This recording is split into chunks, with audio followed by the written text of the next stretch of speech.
Joe Biden's first foreign trip as president marks a new phase in the coronavirus pandemic and US relations with the rest of the world. After a series of virtual meetings, the heads of the leading 7 global economies will meet face-to-face in the UK, and this time there will be a US president who is less deliberately disruptive. Donald Trump repeatedly confronted other world leaders over trade, climate change, and even the prospect of bringing Russia back into the G7 group. What happened under the Trump administration is that it really shook a lot of countries' views of the United States as a partner, as an ally. And part of Biden's job is trying to restore those ties, restore that image of the United States in the eyes of those countries.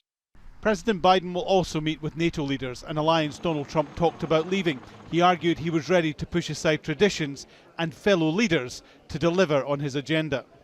Trump spent 4 years tearing down NATO, criticizing other countries in Europe, suggesting that the United States would be better off without it. Why are we tied down here, et cetera, et cetera.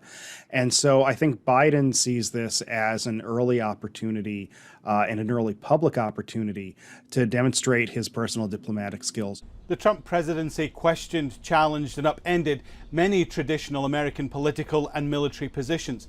Joe Biden might be able to smooth over the cracks, but he can't guarantee that things will be that way after the next election, that relationships that were taken for granted will continue as they always have.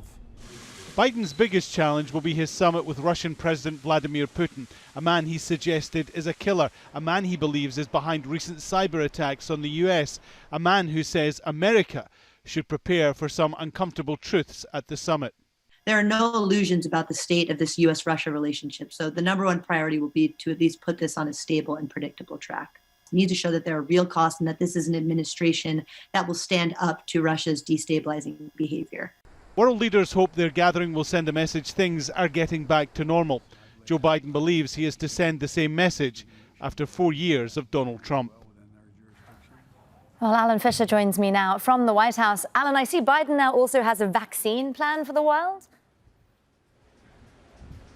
He's just left from Joint Air Force Base Andrews, heading to his summit in the United Kingdom. He said as he left that this was to show China and Russia that America and the EU are united. But there is a problem, and the problem is over global vaccinations.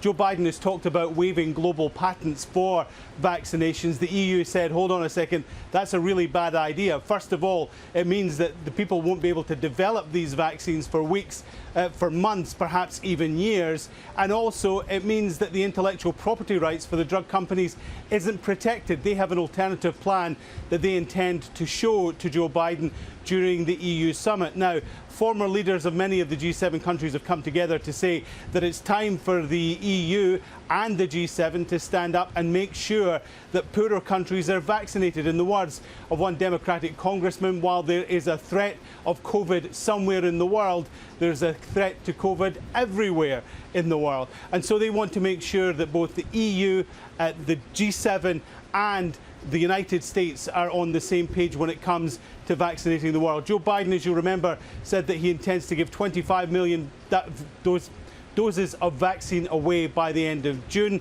He'd like to see that number increase to 80 million as quickly as possible.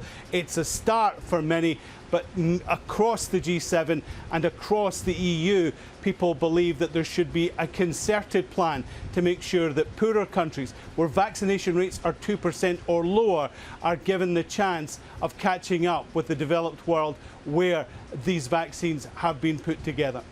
Alan Fisher there with all the latest from Biden's departure at the White House. Thank you so much, Alan.